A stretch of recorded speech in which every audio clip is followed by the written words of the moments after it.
Capítulo 3. La nueva llega a Roma. Nadie recordaba cuando los judíos se habían establecido por primera vez en Roma.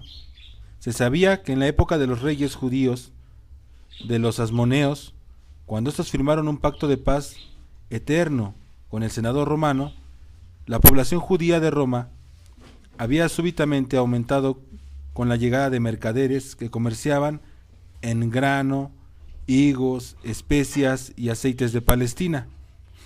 Más adelante hubo afluencia de judíos procedentes de Alejandría, por cuyo puerto los granos de Asia y África eran conducidos a Roma. La ciudad de los Césares, la ciudad de los senadores, soldados, esclavos y ociosos, no producía nada. De todas las partes de Italia, la desmoralizada población se trasladaba a la capital, dejando los campos al trabajo de esclavos, galos, britanos, germanos, mandados por corrompidos capataces.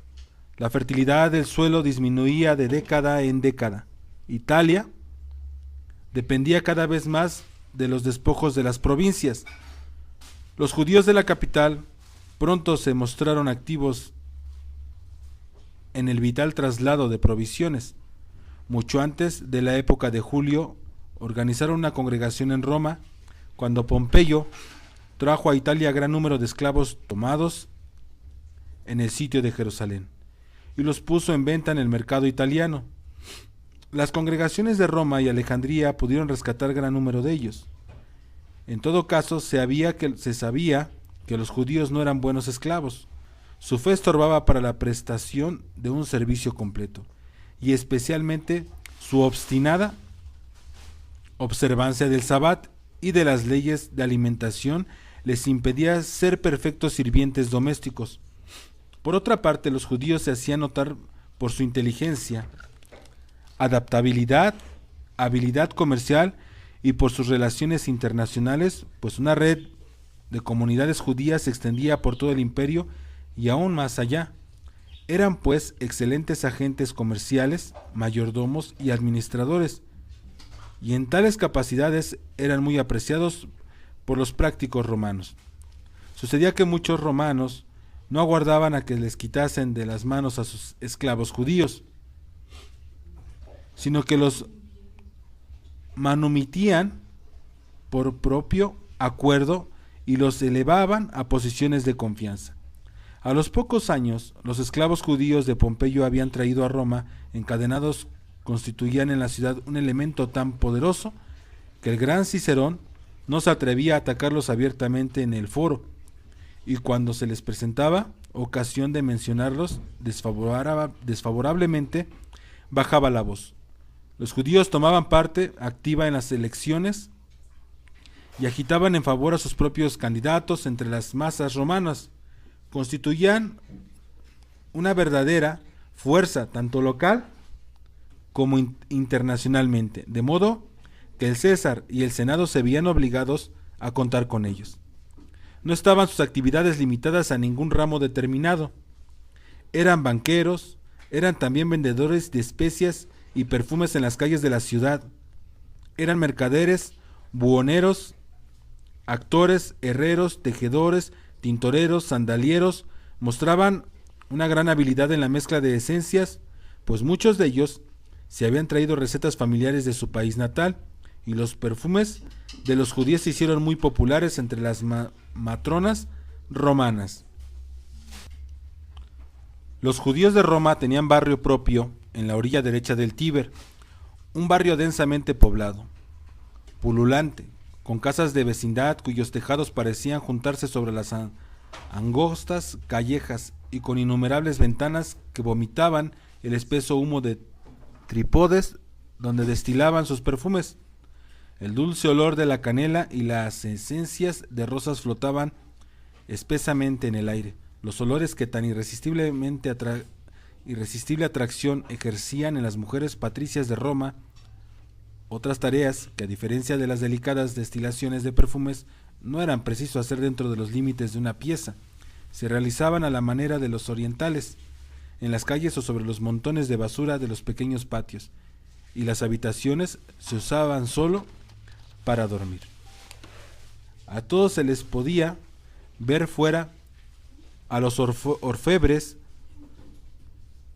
con sus braseros de carbón de leña, a los sandalieros y tejederos. Las mujeres vestían sus óleos en pequeñas vasijas, mezclaban las pomadas y ungüentos y los llevaban en cestos a las casas de las acaudaladas matronas romanas. Pero las judías de Roma distribuían algo más que cosméticos, mantones y sandalias entre sus clientela romana. Propagaban su creencia en el único Dios vivo y en la santidad del templo de Jerusalén, y más de una matrona romana sintiéndose atraída hacia la exótica fe de los orientales, con su mística fuerza, su extraña y original institución del sabbat, su seguridad espiritual y su inquietable creencia en la otra vida. Más de una matrona romana descuidaba los servicios de Júpiter Capitolino para rendir tributo al extraño dios del lejano y sagrado templo de Jerusalén. El día en que se supo que Cayo Calígula había ordenado la profanación del Sancta Sanctorum con la introducción de una imagen, se alzó un grito de pena y desesperación en la comunidad judía. ¿No era esta una de las calamidades a que estaban acostumbrados los judíos de la diáspora? Era el fin del mundo. En ese día cesó todo trabajo en el distrito judío. Los judíos ricos que tenían sus tiendas en el campo de Marte suspendieron los negocios, cerraron los bancos, despachos, depósitos de perfumes, y acudieron precipitadamente al barrio judío, a la orilla derecha del Tíber. Se reunieron en las sinagogas. Los tejedores habían dejado sus telares, los orfebres sus braseros, los panaderos sus hornos, los sandalieros sus hormas, los alfareros sus ruedas. Todos se juntaban en las sinagogas. Aún los políticos judíos, cuyas actividades se desarrollaban entre las masas romanas y que se podían ver siempre junto al foro, se congregaron aquel día en el barrio judío. Ninguna mujer judía visitó los barrios aristocráticos con sus perfumes y filtros de amor. Y entre la multitud podía verse aquí y allá ancianos que no eran romanos de nacimiento, sino inmigrantes procedentes de Jerusalén, que seguían la antigua costumbre de su país natal y andaban con la cabeza cubierta de ceniza en señal de duelo. En las calles, por las abiertas ventanas y en los patios, se elevaba un incesante gemir de voces femeninas. Al anochecer, la gran sinagoga, cuyo nombre honraba a César Augusto, se hallaba llena a rebosar. Ricos y pobres, viejos y jóvenes, indistintivamente, se apretujaban en el interior del edificio, que estaba iluminado por incontables lámparas de aceite y candelabros. Por las paredes se escurría el vapor condensado. En el aire flotaba una mezcla de esencias suaves y agria transpiración. En esa noche todos los cuerpos eran un solo cuerpo, el cuerpo del pueblo judío en destierro, esperando para oír el informe de la delegación alejandrina. En el hecho, la delegación como tal, con inclusión de la barca de Alejandría, se hallaba detenida solo a Filón y el Filón Sofo. Se le había dejado en libertad. Se le veía entonces abrumado anciano de pie en el púlpito de la sinagoga, disponiéndose a dirigir la palabra a los congregados judíos de Roma. Solo su cuerpo delataba el efecto de sus padecimientos. En aquellas últimas semanas había envejecido otros tantos años, pálido, endeble, encorvado como bajo el peso de una carga física, enormemente hinchada a la parte inferior de sus ojos, teñido de amarillo su cabello blanco, se mostraban tan sosegado como cuando desde la ventana de la casa de la barca había visto la turba alejandrina asaltar el barrio judío. Aquella noche en Alejandría había pensado que el pueblo judío era un solo cuerpo con innumerables cabezas. Esa otra noche en Roma experimentaba de nuevo esta verdad. Israel no podía ser destruido, porque era un cuerpo compuesto de innumerables individuos. Podía matar a los individuos, pero no a Israel. Se había dicho durante los motines de Alejandría: mi cuerpo es parte del todo. Aunque lo maten, vivirá en los otros cuerpos. pues estará en sus venas mi sangre, la sangre de los patriarcas, mi fe estará allí, mi esperanza y mi aspiración. Pero lo que había sucedido en Roma era diferente. No estaba en peligro los judíos como individuos, sino Israel mismo. ¿Qué le importaba ahora que los judíos de Alejandría viesen o no restablecido sus derechos? Si Israel vivía, los judíos de Alejandría continuarían viviendo, con sus derechos o sin ellos. Y si no lo quisiera Dios, conseguía el César su propósito, la comunidad judía alejandrina perecería indudablemente, aunque se le devolvieran todos sus derechos. Y aquí lo que predicó a los congregados judíos de Roma: hermanos, hombres de Israel, lo que el César desea jamás se cumplirá. Aunque sea preciso que sacrifiquemos la vida por nuestra fe, no retrocederemos. Aunque muramos, mejor es morir con honra que vivir con vergüenza, pues en cuanto hayan profanado el templo, borrarán la palabra Israel de los anales de la humanidad. No se puede esperar nada más como el resultado de nuestra oposición, pero suceda lo esperado y muramos gloriosamente en defensa de nuestras leyes. Sin embargo, no debemos negarnos la última esperanza. Pongámosla en Dios el Redentor. Nos ha protegido en el pasado, quizás también esta vez nos hallará dignos. Demos pues testimonio de él y mostremos al mundo que Israel, solo entre los pueblos, se mantuvo firme en el día de prueba y se negó a deshonrar el nombre del Dios, inclinándose ante una criatura de carne y hueso, que vive hoy y mañana estará en la tumba. Tengamos esta confianza en la justicia de Dios, recordar que no hay fe sin confianza, y aunque no vivamos para ver la vindicación de la justicia, confiemos al morir en que triunfará la palabra de Dios, y los pueblos nos recordarán como fieles testigos del Dios vivo. Nos recordarán como el único pueblo bastante fuerte en el Dios para morir por él. La fe en Dios debe llevarnos al olvido de nosotros mismos, debe llenarnos de la locura de Dios y hacer que todo el mundo conozca la locura de Israel en Dios. Pues entonces el Espíritu de Dios cubrirá la tierra como las aguas cubren el mar. Entonces la gloria de Israel se manifestará a la vista de todos. Entonces los pueblos acudirán al monte de Dios y se inclinarán ante él, y sabrán que Israel guardó la luz de Dios, no solo por su propia salvación, sino por la salvación y redención del mundo.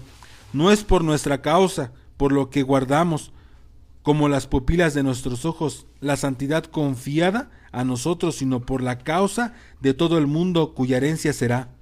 Un intervalo de completo silencio siguió al discurso, sostenido por dos chantres. Filón se dirigió con paso incierto al sitio de honor que se le había reservado, el sillón de Moisés construido en el muro junto al arca, cuando el jefe de la sinagoga preguntó si algún congregante deseaba interrogar al orador. No se levantó ninguna voz. No hubo preguntas ni comentarios, pero decían mucho aquellos rostros, muchos de ellos afeitados a la manera romana, y la mayoría de los congregantes no solamente iban afeitados y vestidos a la romana, sus nombres eran romanos, sus vidas estaban empapadas en los tumultuosos modos de la capital del mundo, pero todos ellos estaban dispuestos a cumplir literalmente la admonición del orador. Mejor es morir 1,000,000 de veces que profanar nuestro santuario. Esto es lo que decían los rostros sobrios y los ardientes ojos bajo las frentes fruncidas. Entre los fieles reunidos aquel día en la sinagoga del César Augusto había también ciertos gentiles piadosos. Tenían la costumbre de asistir a los servicios del Sabbat y escuchaban a los predicadores judíos, a los chantres y lectores de la Torá, que eran allí leída en su traducción griega. Silenciosos y atemorizados habían oído desde sus sitios junto al muro el llamado de Filón: mejor morir que traicionar al Dios de los judíos. Temblaban ante el reto lanzado al rostro del César. ¿No sabían estos hombres, se preguntaban, que por tal desafío el castigo era ser arrojado a las fieras en el circo o clavado en una cruz? Y los corazones de los gentiles se fundían en el temor de Dios de Israel, capaz de infundir una fe tan fuerte en las venas de sus creyentes. Una de las casas del barrio judío, en la orilla derecha del Tíber, estaba más agitada que las otras. Externamente, la casa no se distinguía en nada de las vecinas, sin ventanas ni puertas, como un mausoleo con agujeros que dejaban pasar la luz y permitían a sus habitantes pasar de una cerrada pieza a otra. Era menos un hogar que un abrigo nocturno. Las familias que se alojaban en ella pasaban el día fuera, junto a las puertas de la ciudad, en los puentes y en las plazas. Hombres y mujeres permanecían sentados en el suelo junto a mesitas donde se ponían sus géneros, perfumes, hierbas mágicas, utensilios de plata. En las piezas, o por mejor decir, agujeros, habían esteras arrolladas, trípodes y algunos otros artículos domésticos ligeros. Los trípodes se usaban al anochecer para la preparación de la comida. Y a la puesta del sol, densas nubes de humo salían de las casas, de modo que sus paredes se cubrían de una espesa capa negra. Esta encerrada vida del barrio judío tenían su lado bueno como su lado malo. Todas las mujeres sabían lo que se cocía en la olla de la vecina. Los asuntos más triviales como los más íntimos de cada habitante eran propiedad pública, y en toda la enorme mansión parecía haber una sola familia. No había vida privada, pues todos vivían entre una multitud de testigos.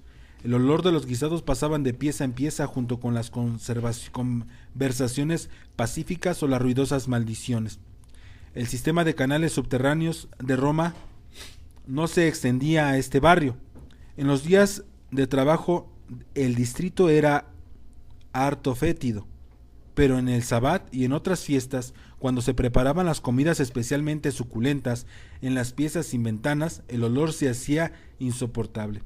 Algún alivio se obtenía con el uso de incienso quemado en braseros y de ungüentos con que se untaba el cuerpo. Junto con todo ello había la fe común que ligaba en amorosa hermandad a todos los habitantes de estas casas, aunque procedían de las más diversas provincias del Imperio Romano. El alma de la casa era una joven pareja recién llegada a Roma desde una de las ciudades del Asia. El nombre del marido era Aquila y el de la mujer Priscila, abreviado afectuosamente por todos los que la conocían, que la llamaban Prisca. Marido y mujer, pero más la mujer que el marido, eran amados por todos los habitantes de la casa, y en el hecho de todo el barrio transtiberino, Aquila había traído de su hogar de Ponto un oficio que era entonces nuevo en Roma, aunque hacía tiempo establecido en Asia, la tejedura de ropa y tiendas con fino pelo de cabra. Era especial virtud de este material la de que, siendo tan tupido como el fieltro e impermeable a la lluvia, era mucho más ligero y elástico que el fieltro. Tiendas y mantos de pelo de cabra lavado y cardado era una novedad en Roma, y en poco tiempo estableció Aquila una pequeña industria. Había traído consigo un capital modesto con el cual estableció sus telares en el barrio judío, sus empleados judíos romanos que vivían en la misma casa cerca de la sinagoga de los hebreos. Trabajaban en un patio descubierto bajo un techo de juncos, además de su oficio. Aquila había traído consigo una pequeña provisión de ciencia judía. Podía interpretar las sagradas escrituras y aún citar algún versículo en el original hebreo, que había aprendido en el cheder de su ciudad natal. Esto bastaba para conquistarle una buena posición entre los judíos del barrio transtiberino. Poco después de su llegada fue elegido mayor de la Jerusia, la sinagoga de los hebreos, y luego elevado a la posición de jefe. Pero mayor que el suyo, tanto en la casa como en el barrio transtiberino, era el influjo de su esposa Priscila. Ella conocía los nombres y asuntos personales de todos los que habitaban la enorme casa y de casi todos los habitantes del barrio. Sabía, por ejemplo, la calamidad sobrevenida a Alejandro, el salchichero, que ocupaba una cueva en el piso inferior de donde salían perpetuamente los densos y acres vapores de su ocupación. Sabía que la mujer de Alejandro había caído enferma y necesitaba friegas de aceite. Fue al punto de la pequeña pieza donde yacía la paralítica, inmóvil como una imagen, entre montones de carne cruda cubierta de moscas, y con sus propias manos aplicó la untura al cuerpo de la pobre mujer. Sabía que la pieza de Sadoc el albañil, a quien llamaba Justo, no había salido humo al anochecer de 2 días seguidos, lo que significaba que Justo, su esposa y sus 3 niños se estaban muriendo de hambre, pues Justo era un hombre entrado en años y no podía encontrar empleo en su oficio. Antes del fin del segundo día, Priscila estaba en la pieza con un cesto lleno de pan y la promesa de que su marido admitiría a Justo en su fábrica. Recién llegada, había fundado ya una hermandad de mujeres piadosas en la sinagoga de los hebreos, hijas de Jerusalén. Era el nombre que había escogido para la hermandad, y la función especial era atender en sus partos a las mujeres pobres. Todos los miembros de la hermandad se comprometían a visitar las casas de los pobres. Cuando una mujer pobre iba a ser madre, la cofrade debía permanecer en la casa, no solo para cuidar a la nueva madre, sino para atender a las necesidades de la familia y ocuparse del lavado y la cocina. Una segunda, la obra caritativa de la congregación, le daba derecho al título de madre de la sinagoga, equivalente a la que gozaba su marido del jefe de la sinagoga. Tenían el privilegio de asistir a las reuniones de los ancianos y jefes de Jerusalén y de tener una parte igual en la dirección de todos sus asuntos. ¿Dónde encontraba esta mujer la energía física necesaria para atender a los múltiples deberes que asumía como funcionaria de la sinagoga, organizadora de caridades y dueña de un hogar que era hospedaría de extraños y viajeros? Su aspecto desmentía la sugestión de fuerza implícita en sus muchas actividades. Era de moderada estatura, quizás más baja que alta. Su rostro era un largo y delicado óvalo. Llevaba el negro y brillante cabello peinado hacia atrás, a la manera de alejandrina, y reunido en un moño, pero había una gran fuerza en sus ojos, cuyos párpados ungía, al modo asiático, con cosméticos para acentuar sus líneas. Tenía pequeñas las orejas, larga y recta la nariz, pequeños y gruesos los labios, y firme el mentón. Su cuello era largo y de femenina blancura, y surgía en líneas delicadas de un pecho sorbebiante alzado. Pero lo que distinguía a Prisca de todas las demás mujeres era el magnífico vigor de sus caderas, que parecían fundidas en bronce corintio, y estar llenas de inconmensurable energía. Toda la inagotable energía de esta estructura femenina, por otra parte delicada, estaba concentrada en esas caderas construidas para soportar el peso de un Hércules, estallando en el ceñido vestido negro que cubría su cuerpo. Se habría creído que las caderas de Priscila, estaban destinadas a mandar a una poderosa generación de hijos al mundo, pero si este era realmente su original destino, el destino se había frustrado. Prisca no tenía hijos, y toda la energía destinada a engendrar una sesión de hijos heroicos había pasado a los cauces de su actividad caritativa y pública. Pero no sólo irradiaba fuerza, la atraía también, y era esta notable capacidad de prestar y obtener servicio lo que hacía que ella, el centro de la vigorosa vida de la congregación. Desde el momento en que las calamitosas noticias llegaran de Jerusalén, Priscila no había conocido el descanso, se hallaba en movimiento continuo, alentando a los hombres a organizarse. Hermandad, oleada por Prisca, fundó un orfanato en las proximidades de la sinagoga, y una tercera se ocupaba en visitar a los enfermos y proveer de dote a las novias pobres. No había obra caritativa en el distrito en que no participara Prisca, y no tardó en saberse en todo el barrio que en todo caso de necesidad, la primera persona a quien debía notificarse era Prisca. Pero sobre todo Prisca era conocida por la hospitalidad de su hogar. Cualquier forastero o viajero que entrase en la sinagoga de los hebreos era huésped de Aquila y Priscila. Su hogar se convirtió en centro, no solo para visitantes casuales, sino también para los habitantes de la vecindad. En el Sabbat y días festivos era costumbre reunirse allí. Cada cual traía consigo modesta comida y todos se sentaban en las esteras y escuchaban las noticias de la ciudad santa y el templo traídas por los viajeros de Palestina. Allí también se celebraban las reuniones de los ancianos, se juntaban los fondos que había de mandarse a Jerusalén y se designaban los peregrinos. En ciertos días festivos los doctores judíos de Roma se reunían en torno a la mesa de Aquila y Priscila. Entonces había allí conversaciones eruditas, se interpretaban textos y se discutía la venidera salvación.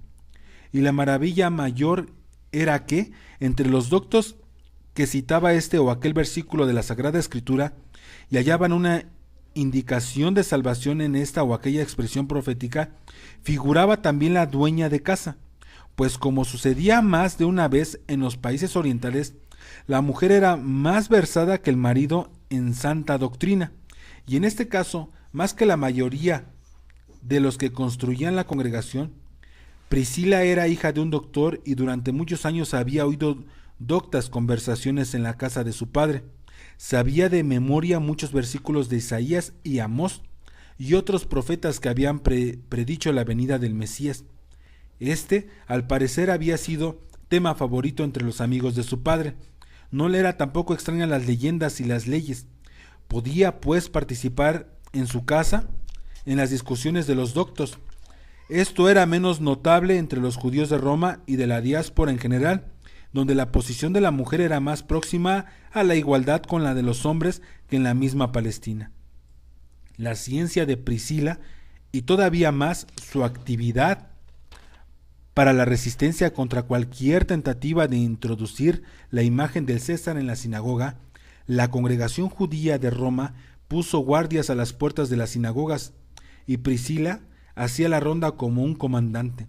Cosa extraña, desde la publicación de la orden referente a la imagen del César, el número de gentiles que visitaba la sinagoga había aumentado, y el resentimiento se extendía a los no judíos. Asimismo, estos envidiaban a los judíos porque ellos solos habían osado oponerse a la aceptación de Calígula como Dios.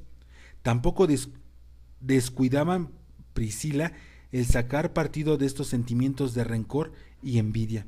Especialmente se dirigía a las mujeres, suscitaba en ellas una mezcla de resentimiento contra el decreto y de una nueva devoción al Dios de los judíos. Fijaos en que no será solamente al César a quien tendréis que ofrecer sacrificio, y no os habréis de postrar solamente ante su imagen. ¿No hay también su hermana Drusila? También la ha declarado divinidad, hermana de Venus, y harto bien sabemos que relaciones hay entre Drusila y su hermano, decía Priscila a Lucina, hermana de Procopio el espadero, que frecuentaba la congregación. Esa ramera, exclamó Lucila desdeñosamente, y el César tiene otras hermanas que también han asociado su divinidad. Todas las que el César mete en su cama se convierten en deidades. ¿Y debemos honrar a esas criaturas desvergonzadas como honraríamos a nuestros propios hijos? Esta es la orden, dijo otra mujer. Los judíos son los únicos que saben reverenciar a sus dioses. Las mujeres romanas que habían sido bautizadas llevaron a sus maridos al barrio judío y les mostraron los guardias situados a las puertas de las sinagogas, hombres dispuestos a dejarse arrojar a las fieras en el circo por el amor de Dios. Y sucedió que muchos romanos se juntaron a los judíos que guardaban las sinagogas, y al acercarse otros romanos con las imágenes del César, los ayudaron a repeler los ataques. La desesperada obstinación de los judíos hizo profunda impresión en los gentiles piadosos. Acudían en número cada vez mayor no solo a los servicios del Sabbat, sino también en las noches del viernes, para presenciar los preparativos para el Sabbat y ver encender los cirios para la fiesta nocturna. ¿No es el Sabbat el día de Dios? ¿No es el día en que los judíos de todo el mundo se alargan las manos por encima de mares y montañas y se unen o muestran su unión, pues todos ellos son ramas del árbol de Israel cuyas raíces hunden en la tierra de Dios? Siempre y en todas partes los judíos cesaban en su trabajo en las noches de viernes para reunirse en sus sinagogas y en sus iluminados hogares con un gran asombro de los gentiles, que no podían comprender que unos hombres desperdiciasen un día cada 7, no haciendo trabajo alguno, sino pasando las horas en plegarias y en exaltada comunión con su Dios. En todas las épocas, en todas partes, tal había sido el sentimiento de los gentiles, pero en los días de Calígula y en la ciudad de Roma, la impresión era más fuerte. En otro tiempo, en días pasados, cuando los judíos eran más piadosos, suspendían el trabajo en el 6º día y se dirigían al barrio judío desde todas las partes de la ciudad. Lo hacían no solo los judíos romanos que habían nacido libres, antiguos habitantes de las ciudades, sino también los semilibres y los esclavos, y ningún poder había podido hacerles perder la costumbre de descansar en el 7º día y acudir a sus sinagogas. Llegaban al barrio judío llevando consigo sus provisiones ganadas o aún mendigadas para pasar el día de Dios al modo tradicional. Los ricos traían sus cestos de atunes pescados en el Tíber, cuyas aguas eran alimentadas por la cloaca máxima. Pero los más piadosos no querían comer ese pescado, que tenían gusto de carne de puerco y era bocado favorito de los romanos ricos. Los pobres traían cestos de hortalizas de los varios huertos de la ciudad o pequeños pescados salados que freían con una capa de harina. De las aberturas de las enormes casas judías de las orillas derechas surgía el olor a cebolla y a ajos. Los gentiles solían burlarse de la afición de los judíos a estas hortalizas, pero se sentían atraídos por los apetitoso olor. En la tarde del viernes surgía de los antros de los judíos el tumulto de sus preparativos sabáticos. Mezclados ruidos de cocina, lavado y fregado.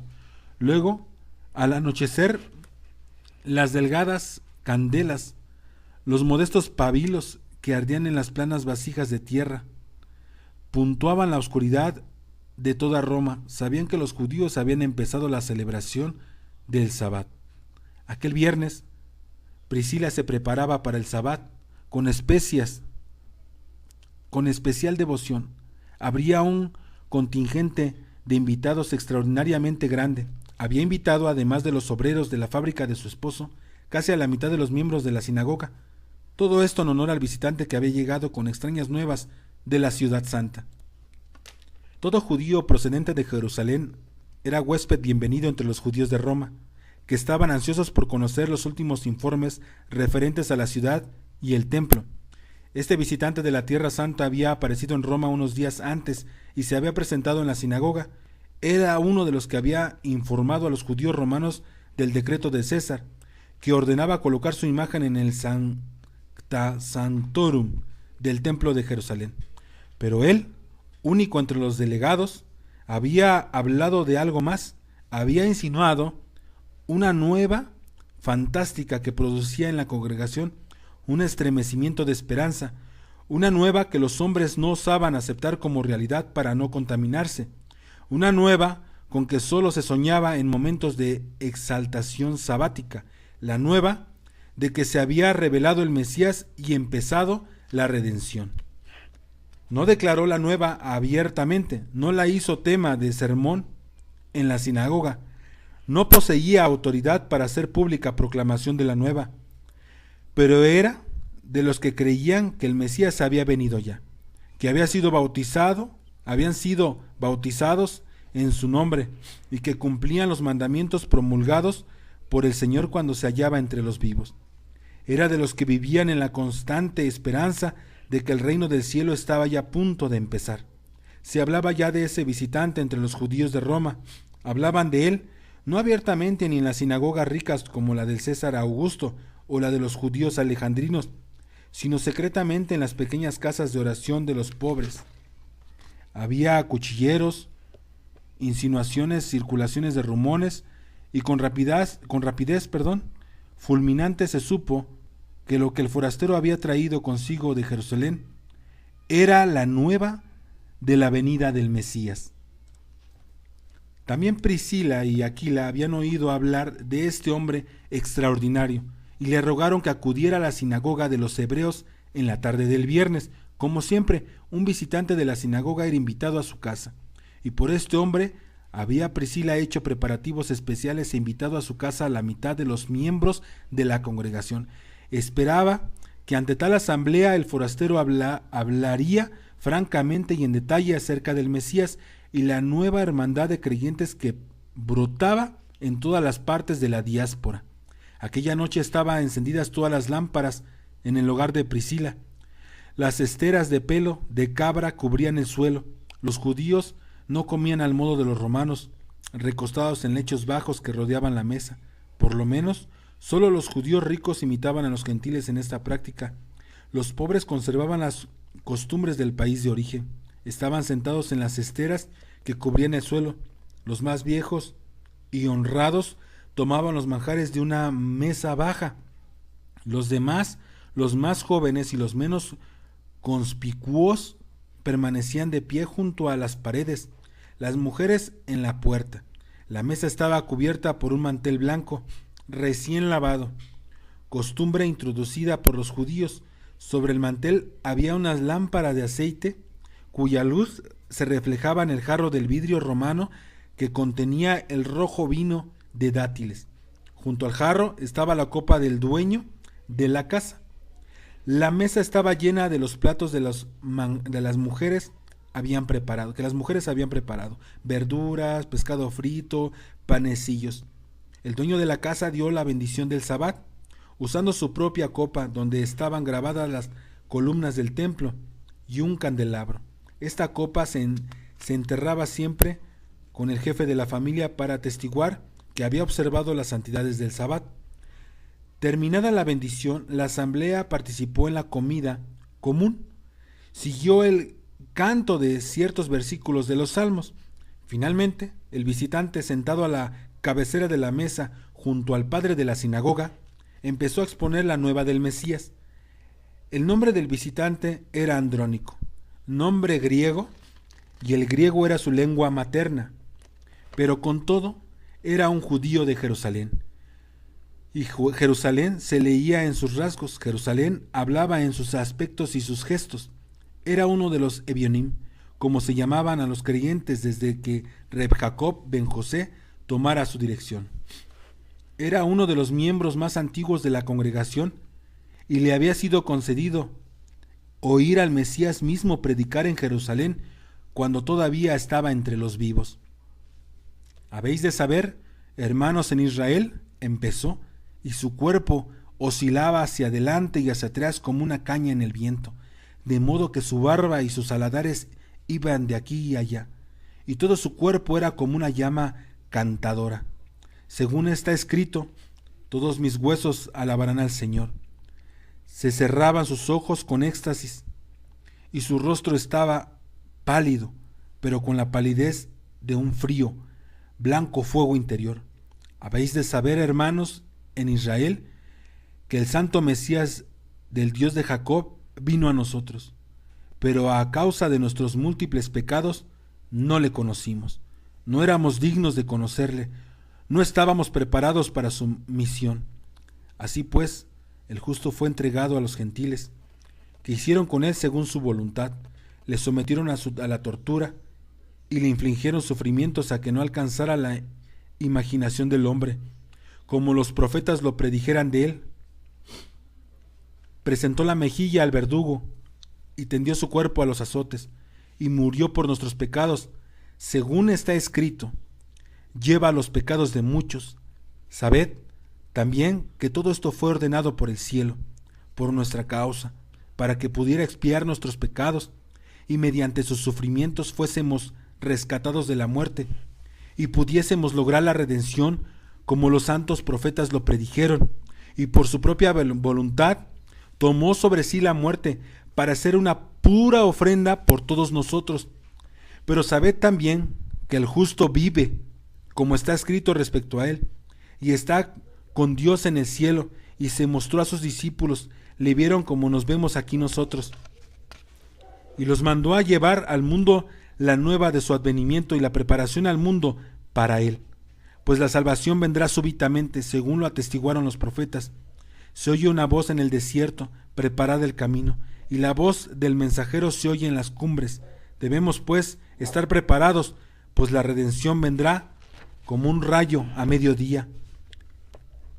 Y todo lo que sufrimos, todo lo que oímos y vemos en estos días, no es más que el aviso de su venida. El maligno cobra fuerza y se enfurece contra nosotros. Israel muestra toda su fuerza presentándose en la forma del César, que querría exaltarse por encima del Señor del mundo y borrar el nombre de Dios de la tierra. Por esto ordena su imagen sea colocada en el Sanctam Sanctorum y nos manda a inclinarnos ante él. Digo que estas son solo las ansias del Mesías, pues la redención está en el umbral. Llama a la puerta y pide entrada, como lo cantó el más sabio de los hombres. La voz de mi amado llama: abre, hermana mía, esposa mía. Y estas palabras fueron escritas del Mesías, que llamaba a nuestras puertas. Debemos, pues, estar preparados para el día en que el Mesías venga con las nubes del cielo, y en los cielos se abra, y las legiones del Señor de los ejércitos desciendan a la tierra, y el Mesías se siente a juzgar a los vivos y a los muertos. Entonces reunirá su rebaño, y los muertos se levantarán de su tumba, como lo profetizó Daniel, unos en eterna vida, otros en eterna muerte. Un estremecimiento de terror recorrió la asamblea. Los oyentes empezaron a acompañar al orador en su oscilación. Un soplo de la ciudad santa pasaba a través de ellos, y era como si se hallara una vez más en la casa de su Padre. ¿Qué debemos hacer para ser dignos de que se nos admita en el reino de los cielos?, preguntó Reb Sadoc, uno de los padres de la sinagoga. Ya sabéis, continuó Andrónico, que vino Juan y nos llamó al desierto de Judea y nos bautizó y nos exhortó al arrepentimiento. Sabed, pues, que Juan era la voz que venía del desierto, según la profecía. Se oirá una voz clamando en el desierto: Juan era Elías el profeta que vino trayendo la nueva. Después de él vino el Mesías, el puro y santo, el Mesías del Dios de Jacob, el Rabí Jesús de Nazaret, quien aunque nacido de mujer, era, sin embargo, mensajero del Señor. Por lo tanto, todo el que desee salvarse y entrar en el reino de los cielos, sea bautizado en el nombre del Mesías y crea con perfecta fe que el Rabí Jesús de Nazaret, que murió por nuestros pecados y fue el primero en resucitar de entre los muertos, como lo había atestiguado los 12 discípulos, con Simón Bar-Jonás a su cabeza, es realmente el justo Mesías. Debemos ser un pueblo santo, debemos amar a nuestros enemigos, debemos perdonar a los que nos causan daño, debemos ser como niños inocentes, debemos purificar nuestros corazones, limpiarnos de toda impureza y de todo pecado. Debemos compenetrarnos con Él y ser uno con Él y parte de Él, como sus santos discípulos nos lo han enseñado, pues enseñan que cuando celebraron juntos la fiesta de Pascua, Él partió una torta de masoj y les dio a comer en ella diciendo: este es mi cuerpo, y tomó una copa y les dio a beber diciendo: bebed, esta es mi sangre. ¿Qué hemos de entender qué significa esto? Significa que todos los que creen en el Mesías deben llegar a ser una parte de Él, deben vivir como Él, en la pureza y la santidad. Así nos lo enseñan los discípulos, a quienes fue concedido que aprendiesen en la santa fuente. Luego el judío Andrónico de Jerusalén continuó hablando de la doctrina que el Mesías había enseñado durante su vida y de los hechos y maravillas que realizó, de las plegarias que compuso. Continuó hablando de su muerte y su resurrección y de los mártires de Jerusalén. La congregación mantuvo un silencio mortal mientras el visitante hablaba de la hermandad de los Ebionim de Jerusalén y del rabí Simón Bar-Jonás, a quien llamaban la Roca, y de Juan y del rabí Jacob ben José, hermano del Señor, y de todos los demás santos. Les narró las persecuciones de la congregación de los fieles había sufrido en Jerusalén y la muerte del primer testigo, Esteban, que había expirado con el nombre del Mesías en los labios, y todos los que crean en el Mesías deben hallarse dispuestos a ofrecer sus vidas en testimonio y sufrir como el rabino había sufrido. Según las palabras, beberán en mi copa. Luego les habló de cierto joven llamado Saulo, que había perseguido a los fieles en Jerusalén, y ahí había ido con él mismo fin a Damasco, y el Mesías se le había aparecido en el camino. Les habló además de las maravillas que Dios había obrado con los gentiles, al abrir sus corazones a la palabra de Dios según les predicaba el Mesías. También a ellos les había tomado el Mesías en el reino del cielo y había ordenado a los discípulos que llevasen la nueva a los más remotos rincones del mundo. Y así era. En efecto, la nueva del Mesías se propagaba y pronto sería como el Espíritu de Dios y cubriría la tierra como las aguas cubren el mar. Y habiendo pasado por los distintos aposentos de la casa la noticia de las palabras que se decían en el hogar de Aquila y Priscila, empezaron a entrar grupos de judíos, dejaron su propia fiesta del Sabbat, y algunos traían consigo jarros de vino y tarros de carne cocida. Entraron silenciosamente y la sala se llenó de judíos, de tal modo que se trataban, los cuerpos y los miembros se entrelazaban, ojos grandes, oscuros, brillantes, concentraban en el orador, ojos humedecidos por las lágrimas, esperanza, ojos que estallaban en destellos de éxtasis, un solo grande e intenso cuerpo, que innumerables rostros, narices rectas, encorvadas barbas negras, amarillas, rostros afeitados, frentes brillantes, frentes lisadas y frentes arrugadas, cuellos largos y fibrosos, cuellos cortos y gruesos, judíos de pie callados en el sueño y la meditación, errantes sus espíritus, en mundos extraños, en algunos rostros una tierna sonrisa de fe, en otros una sombra de duda y amargor, y había otros rostros que no mostraban ni duda, sino un anhelo remoto, callado.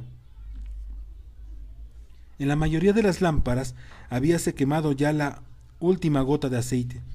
Aquí y allá aún oscilaban y bailaba una llameante de una extinción final. Espesas sombras llenaban la sala, rostros y cuerpos se fundían en las densas tinieblas, y todavía junto a la mesa cubierta de blanco se alzaba la sosegada voz de rep andrónico. Y el Mesías miró a sus discípulos y dijo: bienaventurados ustedes los pobres, pues de ustedes es el reino del cielo. Por esto se les llama los Ebionim, los pobres. Además, el Mesías les enseñaba: sed misericordiosos como vuestro Padre que está en el cielo es misericordioso. No juzgues para que no seas juzgado, no acuses a los demás para no ser acusado. Perdonad para ser perdonados. Durante toda la noche Andrónico, con los judíos en la casa de Priscila, y antes que amaneciese el Sabbat, la primera congregación del Mesías, la congregación de los Ebionim, había sido fundada en la ciudad de Dom, que es Roma. En el Sabbat no podía bautizarse. La ceremonia se demoró, pues hasta el día siguiente, en las primeras horas del domingo, una alegre compañía de jóvenes aristócratas romanos que salían de un banquete, todos ellos tambaleando por la bebida, todos coronados de olivo, vieron un extraño espectáculo en el acueducto del Ponto. Un grupo de mujeres y hombres vestidos de blanco se hallaban sumergido en el agua hasta los hombros. Un hombre de larga barba gris y oscilantes saladares, como uno de aquellos que durante el día frecuentaban los puentes romanos e interpretaban sueños por un par de monedas de cobre, bautizaban a los hombres, mientras una mujer bautizaba a las mujeres con acompañamiento de palabras. Era una mañana húmeda, invernal. Oscuras nubes palomizas se elevaban sobre el Tíber y cubrían la ciudad. Roma está llena de fe extraña y siniestras. Mirad, exclamó uno de los calaveres, señalando a los hombres y mujeres sumergidos en las aguas del acueducto. Judíos. Otro contestó: nuestras matronas romanas se han aficionado al dios que las judías les venden junto con sus cosméticos orientales. Os digo que los vencidos pronto serán amos de los vencedores. No tardarán mucho los romanos en pasar ociosos el séptimo día y en hacerle ascos a un sabroso bocado de carne de puerco. Ya será hora de que se hiciera algo, dijo el primero. Nuestro imperio debería tener un dios y un César. Venid, sacrificaremos un lechón al dios Cayo.